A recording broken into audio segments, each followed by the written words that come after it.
a Factor Fiction column a couple weeks ago and was asked about that card. I think that it is reasonably likely this card gets banned. I think it is way out of bounds. I think it's non-zero. But, the question isn't about how powerful the card is. It's about how powerful the decks are. And can you fill out the other 56 slots with a deck that's powerful and can function in the absence of Wilderness Reclamation? Todd Anderson on your right, Jimmy Brandein on your left. Round number 1 about to be underway here from Indianapolis. We got a mountain here for Jimmy. A Steam Vents will enter the battlefield tapped here for Todd. Both players look like they have kept 7 cards. For Jimmy now, he is going to play a copy of Rootbound Crag and just pass the turn back. So not a very quick start here for the Gruul aggro deck. For Todd, it's not a fast start either. It'll be a Steam Vents, and a Lightning Strike is going to go upstairs here for Jimmy. A card that I think we're going to see a lot this weekend between mono red and any red-based strategy. Seems to be a little bit better right now than Lava Coil. Yes. I think being instant speed is a big deal against the red decks because there's a lot of haste, and you need to reach against the control decks too. Lava Coil will certainly be present also, but I think we're going to see a lot more Lightning Strikes than Lightning Coils. It was a Gruul Spellbreaker there for Jimmy that he came across with for 3. And then for Anderson, he missed his 3rd land drop, but he's just drawn a Hinterland Harbor, and now to be a Growth Spiral to hopefully find another land. He'll play an Opt and dig a little bit deeper, it looks like. Maybe he'll wait. He's actually going to wait. It'll be a shock that goes upstairs from Jimmy. Jimmy's card on the battlefield right now is Growth Guardian Champion. Excuse me, make sure I get this right. Growth Chamber Guardian. Pardon me. That one's a mouthful. And now here's a Merfolk Branchwalker. So some new cards already here. Branchwalker will explore. Rekindling Phoenix is the reveal. We'll see what Jimmy wants to do with that. I'd be surprised if that one was good enough. And it's going to go right to the graveyard from the Explore trigger. So for Jimmy, again, Growth Chamber Guardian is going to come across here for 2. Merfolk Branchwalker is a 3-2, and now Anderson will opt. So top card will become the bottom one. Sulphur Falls is the draw. Now Todd, does he have Wilderness Reclamation? This is where it begins. All right. Trigger, untap the lands. He's behind right now, Patrick, so he's got some catching up to do. Yes, but Gruul aggro is so unlikely to be able to interact with this card game 1 that Todd's going to be able to do his thing. Now he fell behind, missed some land drops, it's already fairly low. Is he going to have enough time here? Well, there's a big dragon in Skargan Hellkite, so the pressure is on. I imagine that's going to resolve. Anderson's life total is 10. This would be an attack for 4, 5, 6, 7, 8 now. Anderson might end this turn at 1. Now, he's got his namesake enchantment on the battlefield. It took him a little while to get there, so now the question is can he take advantage of the fact that he's gotten it a little late to the party here? And this is where we're going to see, the benefits of having kind of the Fog and Nexus of Fate style builds. Decks that can only interact with you by trying to run you out of the game don't really have a whole lot of recourse against that. It'll be a radical idea here from Todd. He's picked up another copy of Wilderness Reclamation. Not going to be helpful. Here comes the attack. Anderson's going to fall down to 1. The Hellkite, the Guardian, and the Branchwalker come across. Here's a Growth Spiral here for Todd. He's going to play a Mountain on his end step. He will untap and draw. Let's see what he can do. Now he's drawn a copy of Explosion Expansion. This is one of his favorite cards in the format, and this is kind of the win condition of the deck. But we're looking at a battlefield, and it's got 3 different creatures, and Todd's at 1, so he could easily be burned out here. Yes. Even if Anderson has a way to interact with all 3 threats, he's in a ton of trouble. And his deck's not really that well suited to kill 3 things at once, though. Looks like Todd's going to give it the old college try. Yeah, he certainly is. He's going to float some mana, and now he will cast a copy of Explosion. Draw a couple of cards. Those don't look like those are going to kill the other creatures, and that is going to do it. So Jimmy's going to win game number 1 here over Todd, as Todd stumbled and fumbled just a little bit there with his lands, and that's all it took for the aggro deck to win. And that seems like, to me, Patrick, could be the common story, right? If these Wilderness Reclamation decks miss their mana for whatever reason playing against an aggro deck, that could just be it. It can, and particularly with the way that Anderson's built his deck, where he doesn't have Fogs and Nexus of Fate, when he falls behind like that, he's got to sort of try to answer everything individually, and that's a hard thing to do against a bunch of haste creatures, against creatures of that size, and at the risk of getting burned out as well. Well, we're going to go over sideboards here. We're going to start with Todd Anderson. Ignore the Engineered Explosives and Grim Lavamancers that are on the right-hand side. Those are cards that Todd would play. And wouldn't bring them in even if he had them. That's fair. That's fair. 4 copies of Negate, 3 Crushing Canopies, 3 Niv Mizzet, Parun, 3 Murmuring Mystic, and 2 Lava Coil. He didn't see a ton But I think he's got the idea of, okay, my opponent is playing some sort of Gruul aggro deck, and so you can kind of lump them into what they could possibly be doing. Yeah, I mean, the Lava Coils are pretty easy to bring in, and I could see the Murmuring Mystics and Niv Mizzets as well. Not really a whole lot to negate in this matchup. For Jimmy, I'm looking at 4 Wild Growth Walkers, 4 Lava Coils, 4 Cinder Vines, 2 Vivian Reed, and a Carnage Tyrant. So not a ton to bring in, at least in my opinion. Well, the Cinder Vine seems nice. I guess if you really want to kill Wilderness Reclamation, which I guess you probably have to. And it's also not that bad in the spots where they don't have Wilderness Reclamation. I think that's part of the reason that card is so good. You know, there's some matchups where your opponent has, 4 enchantments or 4 artifacts that really matter. Are you going to be bringing in disenchants against them? And if it lines up the right way, great. And if it doesn't, that can be really bad for you. Cinder Vines, the floor is really high because that card is going to be good against Todd just on the kind of the ongoing text on it. And it happens to also kill Anderson's namesake enchantment. Well, they are shuffling up, getting ready here for game number 2. Todd will be on the play, and it is Ravnica Allegiance release weekend. So, of course, I think it's in your best interest to do some ordering of Ravnica Allegiance cards. You can order today over at go.starcitygames.com/RNA. And look at the little graphic here. The MSRP, that's a lot. That is a lot. You get a discount pretty deep there. If you're a SCG Premium member, that price goes down even further.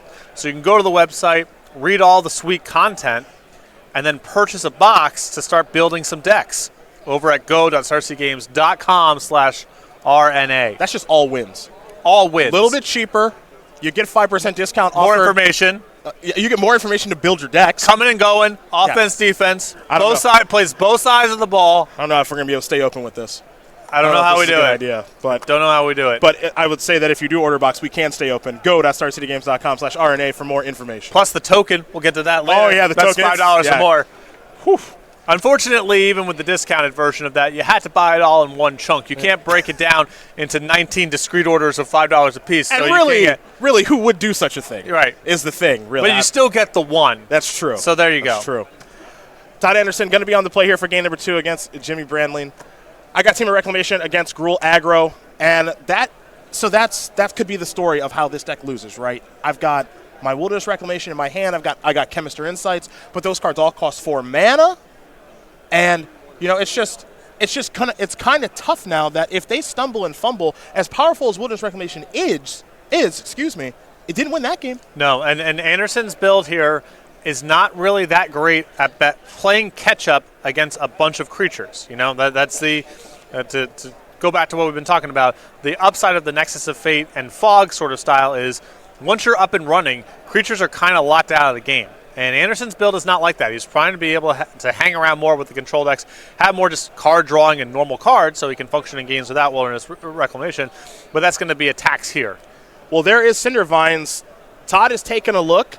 We're going to do the exact same thing. You mentioned during sideboarding that this might be a useful card for Jimmy to have in the deck, and it is in the deck after sideboard. And this card is a new powerful card. This is an extremely powerful card. Full stop. And now this is an extremely powerful creature here in Growth Chamber Guardian. We've already seen the 2/2. Let's take a look at the enchantment. Now, whenever an opponent casts a non-creature spell, Cindervine deals 1 damage to that player. You can pay 1 and sacrifice Cindervines to destroy target artifact or enchantment. Cindervines deals 2 damage to that permanent's controller. However, it appears that Todd did have the answer for the enchantment, so we continue play. But this does seem like to me, Patrick, a card that he has to answer to be able to win the game. Definitely. Well, or he's got to try to overpower Brandein some other way, but that's really hard to do in the face of the Pyrostatic Pillar text as well. It'll be a Rekindling Phoenix here for Jimmy. Todd is going to respond by playing a Chemister's Insight. Now, Todd's life total as we work ourselves into turn number 5 here, as there's a Lava Coil to take care of the Phoenix for good and a Shock to take care of the Guardian. This is where he wants to be. Yes. This is much better than the first game. No pressure, high life total. Stomping Ground's going to enter the battlefield tapped. There is the Skargan Hellkite. That's going to be coming across here for 4 points of damage. This is a card that Brian Gottlieb was pretty fond of early on during preview season. That's getting a little bit of play right now. This is a better card than that one, though. Well, I mean, when they're both on the table, sure. But one's cheaper. One's 1 color instead of having some prohibitive mana. Yeah. But yeah, Niv Mizzet's better. I think it's a little better. Niv Mizzet Perun is now here. Todd may be shifting his game plan away from Reclamation and more towards, I don't know, let's do a little teamer action, maybe a little mid-rangey.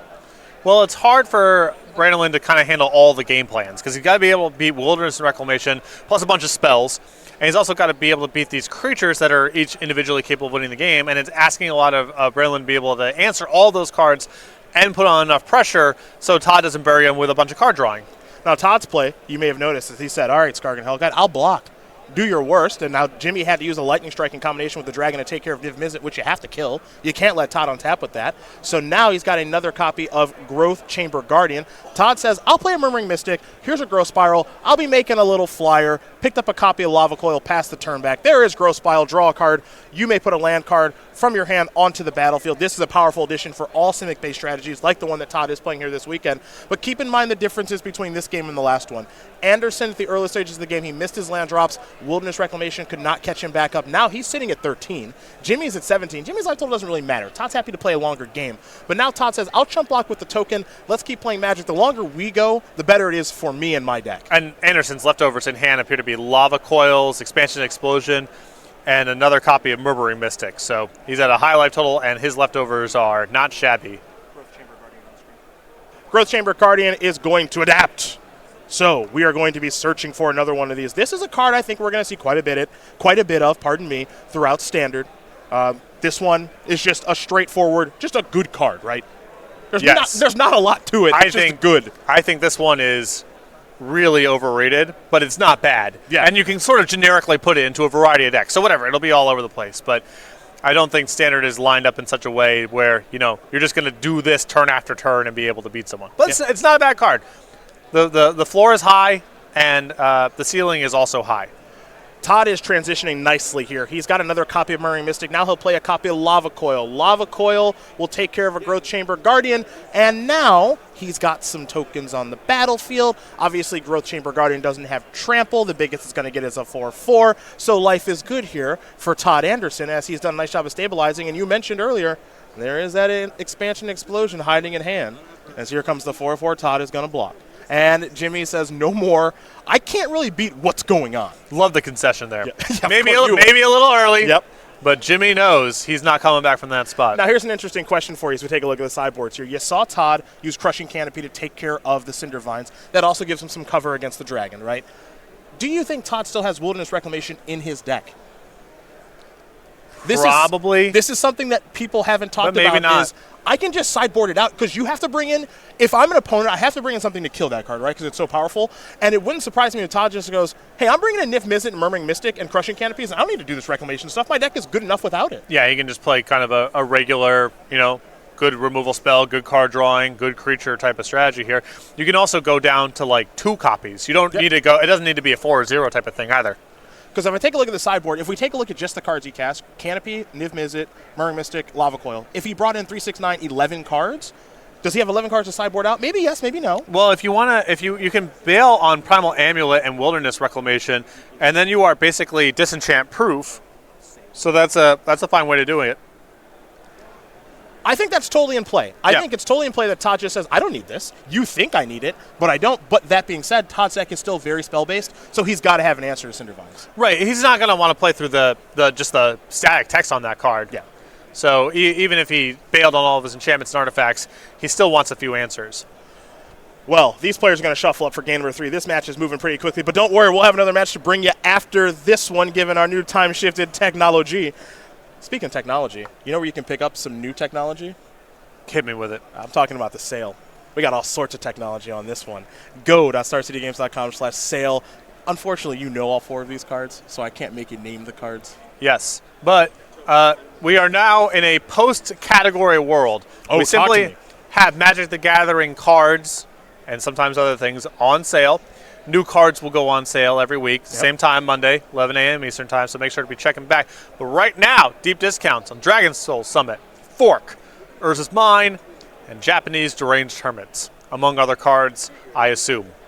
Over at go.starcitygames.com/sale. Beautifully done. Beautifully done on the promotional work there, partner. 2019, I'm leaning right in. Firing right in. I'm very, very proud of you. New Year, same me. Yeah.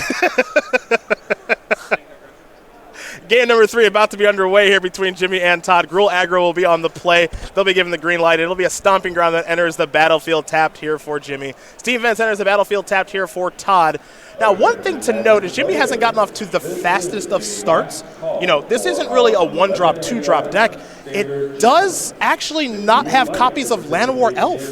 Yep. A little surprising. Well, how many green sources do you have that come into play untapped on turn 1? 13? Yeah, I'm looking at 13. That's cutting it a little tight for Llanowar Elves. It's a goblin. This is Wartar Goblin. A 2/2 goblin for red and a green that has Riot, and you can, of course, give it a +1/+1 counter, give it haste in this instant, +1/+1 counter, so it's now a 3/3.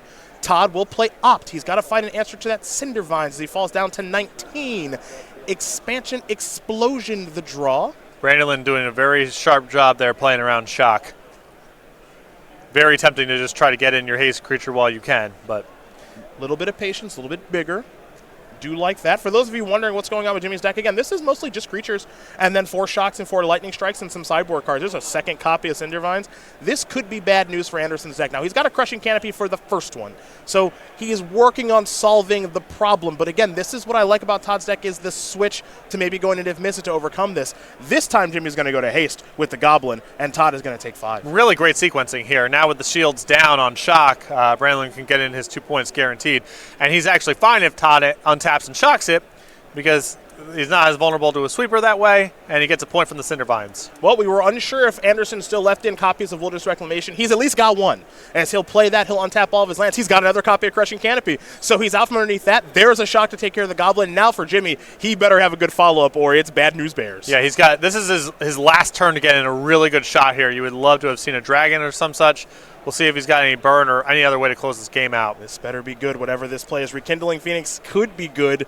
We'll see what Anderson can do on this turn. We know this deck is explosive, pardon the pun, as he does have a copy of Expansion Explosion in hand. Todd is at 8. He's dealt with both the Cinder Vines, but it looks like right now his hand is very heavy on lands and relying on that explosion expansion. He'll play a Stomping Ground tapped. He does have a copy of Murmuring Mystic in hand. He's going to do a little bit of floating of mana. Now he'll untap that mana due to the Wilderness Reclamation trigger, and it looks like it's going to be an Expansion Explosion for a whole bunch on that Goblin. Todd's going to draw a whole bunch of cards. 3, 4, 5. No answer to the Rekindling Phoenix yet. Anderson could die this turn. All it takes is a big dragon or a couple of burn spells. Anderson at 8, a theoretical 4 because of the Rekindling Phoenix. Does he make it out of the turn alive? That is a Gruul Spellbreaker. That's going to bring him down to 1. He is alive. But he's not really that close to winning the game by appearances here and has to fade a lot of draws. Also, it doesn't look like he really drew all that much of impact. Hand very heavy on lands right now. Well, it's time to see what this deck can do. Can it come back from a dire situation? This is about as low as you can go. It is. It's about as low as you can go. Murmuring Mystic, Opt, trigger, make a flyer, that will block the Phoenix. Opt, the top card is going to go to the bottom as the Sulphur Falls. Anderson needs a good one. He picked up a copy of Expansion Explosion. That is a pretty good one. Has he played a land yet for the turn? I do not believe that he has. So what comes next here for Todd Anderson? Yeah, I think there's the question here is basically, do you want an Expansion Expulsion to try to kill something, keep your head above water, or do you want to maybe try to just chump block out of this turn and set up a lethal one with the second Wilderness Reclamation in his hand all in one turn? Well, he's going to do Expansion Explosion again. Says Gruul Spellbreaker, you got to die. Trigger, make a token. He's hoping to fade burn spells here, folks, as he's going to draw a whole bunch of cards. Another copy of Expansion Explosion, picked up a copy of Shock. Is it a Shock or a Lightning Strike for Jimmy? Big draw step here as Todd has the discard. It's a Mountain, 2 of those in hand, I believe. So Todd is faded once. Pretty easy block there. There's a land, pass the turn back. You can tell Todd needs to get this game over with quickly as Jimmy is at 20. Picked up a copy of Stomping Ground, not exactly what the doctor ordered. Don't think Todd has any ways to gain life in this spot. No, but keep in mind, if with the second Wilderness Reclamation in hand, it may seem like he's a long way away from being able to win this game. But if he has a second copy, just one more Expansion Expulsion, he can do that for 20 points of damage. It's not that hard. You see the Shock in hand, the other copy of Wilderness Reclamation, as you did mention, and then that copy of Expansion Explosion, his third one of the game. For right now, Todd isn't really worried about creatures. It's those 4 Lightning Strikes and those 4 Shocks and maybe additional copies of Cinder Vines that he has to worry about. He's already taken care of 2 copies of Cinder Vines with his Crushing Canopies. There are 2 more in the sideboard here for Jimmy. So Todd is doing a little bit of planning. Is it time for another copy of Wilderness Reclamation? Not sure. But it looks like he's tapping mana and leaning that way. He'll go with another copy of Murmuring Mystic. Does he want to maybe try to sneak in a little point here? It looks like he's thinking about it. He will come in for 1. The points here maybe shave off the requirements for being able to generate lethal with Expansion Expulsion. So getting in those little chip shots does actually matter. He'll untap all the lands and pass the turn back. Jimmy, is it a burn spell? Jimmy, is it a burn spell? It's an attack. It's an easy block for Todd. That's a Stomping Ground. His other card, I believe, is a Mountain. Shock you. Making 2 flyers now as Anderson. He's looking to close this one out quickly. As now he will untap. It looks like he has faded some draw steps here. Anderson will draw. He's picked up a copy of Growth Spiral. Unclear how good that is in this particular situation. He'll say, I'll come across for 4. Jimmy's going to fall down to 13. Steam Vents one on the battlefield tapped. It's a Wilderness Reclamation. Is this enough to fireball him out right now? I believe there so. are 2 triggers. He'll float 3. Untap. Reclamations do work well in tandem. So how about a little bit more? And now untap. How about a little bit more? Counting 19 mana in the pool. Not bad. Fireball! Purdue-kin! That'll do it. Todd Anderson's going to win this match here over Jimmy and his Gruul aggro deck. 2 games to 1. Wilderness Reclamation on display. And